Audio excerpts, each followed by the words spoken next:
Hey, what's up guys? So in this video, we will see how to enable split screen on the Samsung Galaxy A17. Now to do that, first of all, just open any app which you want to open in a split screen view. Then go to the recent apps section. And from here, you can either drag the app to the top or to the bottom of the screen and open it in a split screen view. Or you can tap on the app icon and select open in split screen view.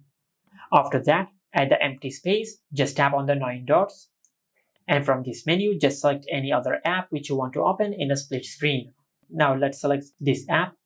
And as you can see, we have successfully opened 2 apps in a split screen view. Now if you drag the apps from the 3 dots over here, you will be able to increase or decrease the size of the windows. Now if you tap on the 3 dots over here, you can switch between the places of the selected apps. And if you tap on the blue bar at the top of the app, you will be able to open the app in a full screen view. You can open the app in a pop-up window.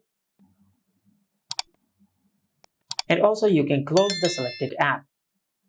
And this is how you can enable split screen on the Samsung Galaxy A17. Make sure to like, comment, and subscribe. Thank you for watching.